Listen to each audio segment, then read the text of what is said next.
Saya Revalia Safitri, nomor urut 29. Saya Gigi Widianto, nomor urut 2.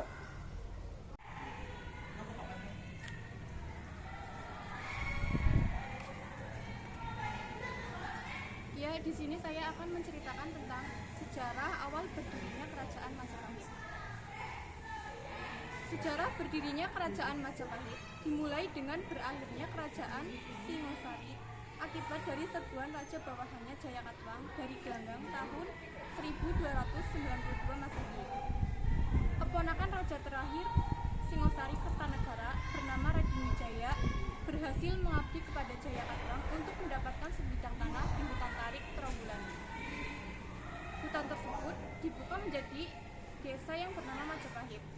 Dalam kitab Pararaton disebut sebagai hutannya orang tarik. Kata Majapahit tersebut namanya diambil dari buah maja dan rasanya yang pahit. Kerajaan Majapahit adalah kerajaan Hindu-Buddha yang terakhir di Nusantara yang berdiri antara abad ke-13 hingga abad ke-16. Majapahit dianggap sebagai salah satu kerajaan kekuasaan terbesar di Nusantara. Pada tahun 1293 Masehi, kerajaan Majapahit didirikan oleh Raden Wijaya. Menurut beberapa artikel yang telah saya baca mengenai sejarah kerajaan Majapahit, yaitu Kerajaan Majapahit merupakan salah satu kerajaan besar di Indonesia yang didirikan oleh Raden Wijaya, yaitu menantu dari Kertanegara pada tahun 1293. Kerajaan Majapahit didirikan dengan usahanya sendiri, bukan merupakan warisan dari Kertanegara. Kertanegara adalah raja terakhir kerajaan Singosari sebelum runtuh akibat serangan Jayakatwang. Kertanegara dan permaisurinya wafat akibat serangan tersebut.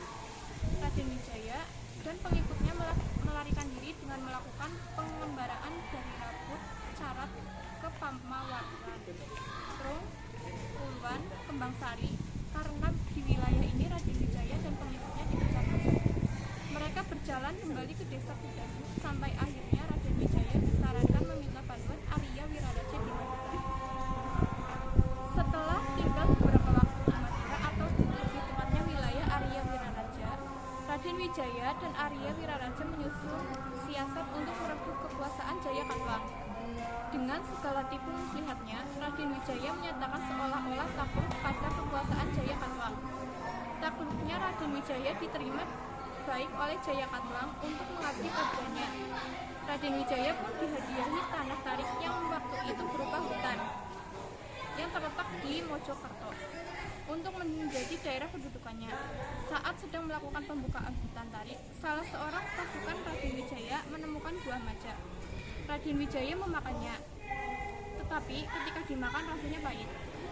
Oleh karena itu, wilayah hutan tarik ini kemudian diberi nama Majapahit. Kemaharajaan Majapahit, negara terbesar di Nusantara, didirikan Raden Wijaya pada akhir abad ke-13 Masehi, berpusat di Mojokerto, Jawa Timur, mencapai puncak kejayaan pada era Hayam Wuruk dan Mahapati Gajah Mada. Majapahit menjalin hubungan luar negeri dengan negara Cina, Siam atau Thailand, Burma atau Myanmar, Kampa atau Vietnam, dan Kamboja. Wilayah kekuasaan Majapahit menurut kitab Negara Kertagama yaitu Jawa, Sumatera, Kalimantan, Sulawesi, Nusa Tenggara, Maluku, Papua, Tunasik, Malaysia, dan sebagian Filipina. Majapahit runtuh pada awal abad ke-16 Masehi karena beberapa alasan, yaitu adanya perang saudara, lemahnya pemimpin, lepasnya wilayah jajahan, dan berkembangnya Islam di Jawa, yaitu Kesultanan Demak. Masa kejayaan dan keruntuhan Majapahit. Hayam Wuruk tahun 1350 sampai 1389. Masa pemerintahannya, Majapahit mencapai puncak kejayaan. Bahkan luas kekuasaan Majapahit meliputi seluruh Nusantara. Pada saat itulah cita-cita Gajah Mada dan Sumpah Palapa berhasil diwujudkan. Selain itu, karya sastra mengalami kemajuan yang pesat, yaitu Kitab Negara Kertagama oleh Mpu Prapanca, lalu Kitab Arjuna Wijaya dan Sutasoma oleh Mpu Tantular. Faktor penyebab berkembang pesatnya kerajaan Majapahit yaitu wilayah kerajaan Majapahit memiliki tanah yang subur. Kedua, memiliki lalu lintas perairan yaitu Sungai Bengawan Solo dan Sungai Berantas. Ketiga, pembuatan saluran air untuk pertanian. Keempat, Kerajaan Majapahit memiliki banyak pelabuhan. Karena perkembangan ekonomi semakin kompleks, Majapahit butuh pecahan uang untuk aktivitas di pasar. Oleh karena itu, Majapahit banyak mengimpor uang kepingan perunggu di Tiongkok. Pada tahun 1357 Masehi terjadi perang Bubat, yaitu perang antara Kerajaan Pajajaran dengan Majapahit. Saat itu rombongan Kerajaan Pajajaran berangkat ke Kerajaan Majapahit untuk mengantar putri yang ingin dinikahi oleh Hayam Wuruk. Di tengah perjalanan, Sri Baduga, sang raja, memerintahkan pasukannya untuk berkemah di lapangan Bubat dengan tujuan untuk menunggu Hayam Wuruk menjemput putrinya. Namun, Gajah Mada justru melihat peluang untuk menaklukkan Kerajaan Pajajaran. Akhirnya terjadi perang yang menewaskan Sri Baduga. Putri kerajaan pun melakukan bunuh diri, yaitu demi kehormatan kerajaannya. Gajah Mada meninggal pada 1364 Masehi, sedangkan Hayam Wuruk meninggal pada 1389 Masehi. Sepeninggalan mereka, Kerajaan Majapahit melemah karena perebutan tahta, serangan, dan banyak wilayah yang melepaskan diri. Wikrawardhana pada tahun 1389 sampai 1429 Masehi. Wikrawardhana adalah pengganti Hayam Wuruk. Kusumawardhani menikah dengan sepupunya, yaitu Wikrawardhana. Pada 1404 sampai 1406 Masehi terjadi perebutan tahta, yaitu antara Wirabumi putra Hayam Wuruk dan Wikrawardhana yang dikenal dengan Perang Pargreg. Dalam perang tersebut, Wirabumi ditangkap dan dipancung, sedangkan Wikrawardhana meninggal pada 1429 Masehi. Pada akhirnya, Majapahit dikuasai oleh Kerajaan Demak. Penyebab Kerajaan Majapahit runtuh yaitu ada beberapa hal, seperti kurangnya koordinasi orang yang bisa memegang pemerintahan, terjadinya perang saudara yang memperebutkan kekuasaan, banyak daerah bawahan yang melepaskan diri, mundurnya perekonomian dan perdagangan, dan masuknya pengaruh Islam ke wilayah Jawa. Sumber-sumber Kerajaan Majapahit ada beberapa hal, yaitu Kitab Negara Kertagama berisi puisi Jawa kuno yang ditulis di masa keemasan Majapahit. Kitab Pararaton menceritakan tentang Ken Arok dan sejarah singkat lahirnya Kerajaan Majapahit. Menurut pendapat lain tentang Menurut artikel lain yang saya baca, penyebab keruntuhan Majapahit yaitu ada dua. Satu, Majapahit runtuh pada tahun 1478 ketika Girindrawardhana memisahkan diri dari Majapahit dan menamakan dirinya sebagai Raja Lilwatika Daha Jenggala Kediri.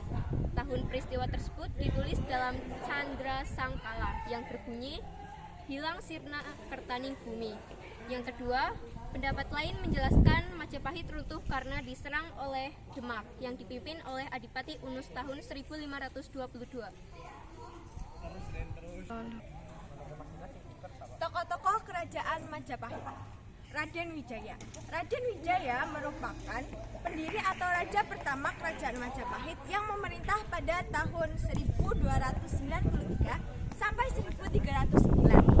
Bergelar Sri Kertajasa Jayawardhana. Kedua, Jaya Negara lahir pada 1294 dan wafat pada 1328. Jaya Negara adalah maharaja kedua Kemaharajaan Majapahit yang memerintah pada tahun 1309 sampai 1328. Dengan bergelar Abhiseka Sri Maharaja Wiralandagopala Sri Sundara Pandya Dewa Adiswara. Ketiga, Gajah Mada. Gajah Mada merupakan mahapatih Kerajaan Majapahit karena berjasa dalam menumpas pemberontakan. Buana Wijaya Tunggadewi adalah penguasa ketiga Kerajaan Majapahit. Ia memerintah tahun 1328 sampai 1351. Ia adalah adik tiri dari Prabu Jayanegara.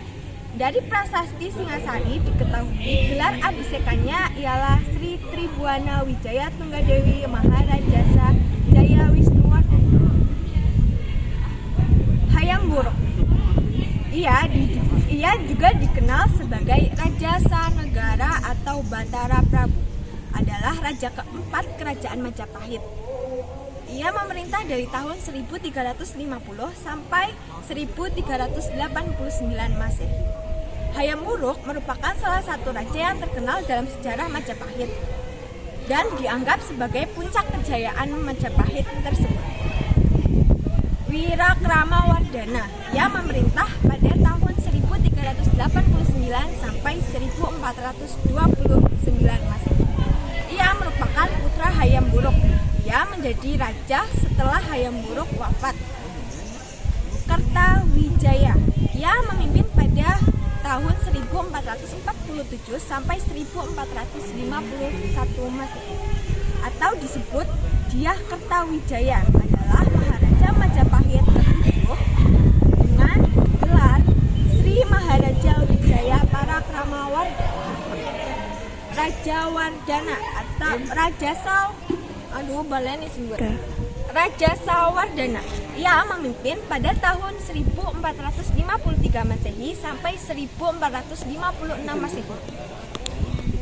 Ia disebut dengan Raja Sawardana Dyah Wijaya Kumara, adalah Maharaja Majapahit ke-8. Nama Raja Sawardana dalam sejarah kemaharajaan Majapahit merujuk pada 2 orang. Yang terakhir adalah Girindrawardana. Ia memerintah pada tahun 1456 Masehi sampai 1466 Masehi. Ia memiliki gelar Raja Majapahit Brekelin atau penguasa Kelin. Girindrawardana adalah putra Raja Wardana. Peninggalan Kerajaan Majapahit. Yang pertama, Prasasti Kuda tahun 1294 Masehi. Prasasti Kuda II adalah prasasti yang berisi kisah sebelum Raden Wijaya menjadi raja. Sebelum menjadi Raja Majapahit, lebih khususnya Prasasti Kuda II ini menjelaskan tentang bantuan yang diberikan Rama Kuda kepada Raden Wijaya. Pada saat itu Raden Wijaya kabur dari Jayakatawang. Setelah menjadi Raja Majapahit, Raden Wijaya memberikan hadiah kepada warga dan kepala desa Kudadu berupa tanah sima. Yang kedua, Prasasti Sukamerta tahun 1296 Masehi dan Prasasti Balawi tahun 1305 Masehi. Sukamerta dan Prasasti Balawi berisi kisah Raden Wijaya yang menikahi 4 anak dari Kartanegara. Keempat putri Kartanegara adalah Meswari, Sri Gunawaneswari, Sri Paduka Mahadewi, Dia Dewi Nurenda Duhita, Sri Paduka Jayendra Dewi, Dia Dewi Prajana Paramita, dan Sri Paduka Raja Pandi, Dia Dwi Gayatri. Selain cerita tentang kisah pernikahan Raden Wijaya dengan 4 putri Kartanegara, prasasti ini juga berisi kisah mengenai putranya yang bernama Jayanegara yang diangkat menjadi Raja Muda di Daha. Ketiga, Prasasti Canggu tahun 1358 Masehi. Prasasti Canggu diterbitkan oleh Raja Hayam Wuruk. Isi Prasasti Canggu bercerita tentang aturan di beragam perlintasan di sekitar Sungai Bengawan Solo dan Berantas, yang saat ini menjadi tempat perlintasan orang, hewan, ternak, alat transportasi dan lain sebagainya. Di awal penemuannya, prasasti ini terdiri dari 5 tembaga, namun kini tersisa 1 dengan bertuliskan tahun 1300 Masehi. Dalam Kerajaan Majapahit. Prasasti Biluluk 1 1366 Masehi. Biluluk 2 1393 Masehi. Biluluk 3 1395 Masehi. Isi prasasti Biluluk adalah aturan yang berkaitan dengan sumber asli. Air garam merupakan kekayaan berharga guna membuat garam, sehingga diperlukan peraturan kita. Selain menata pemakaian sumber air asin, selain itu juga dijelaskan ketentuan pajak di dalamnya. Prasasti Kamban 941 Masehi. Prasasti Kamban mengisah tentang pengesahan desa Kamban menjadi daerah perdikan oleh Rakai Hino Sri Maharaja Sri Isana Wikrama Dyah Matanggadewa pada 19 Maret 941. Prasasti Karangbogem 1387 Masehi. Prasasti Karangbogem berisi mengenai pembukaan atau pengukuhan wilayah perikanan di Desa Karangbogem. Dalam prasasti tersebut terdapat kata Gresik. Lokasi ditemukannya prasasti ini yakni Karangbogem yang ini wilayah Kabupaten Bungah. Pelajaran yang dapat dipetik dari kisah Kerajaan Majapahit yaitu pelajaran yang dapat dipetik dari belajar perkembangan Kerajaan Majapahit yakni keteguhan dan keberanian untuk menggapai cita-cita yang diinginkan. Kerajaan Majapahit dapat mencapai kejayaan dengan tekad yang kuat memenuhi Sumpah Palapa untuk mempersatukan Nusantara. Sekian presentasi dari kami. Bila ada banyak kesalahan, mohon maaf yang sebesar-besarnya. Wassalamualaikum warahmatullahi wabarakatuh.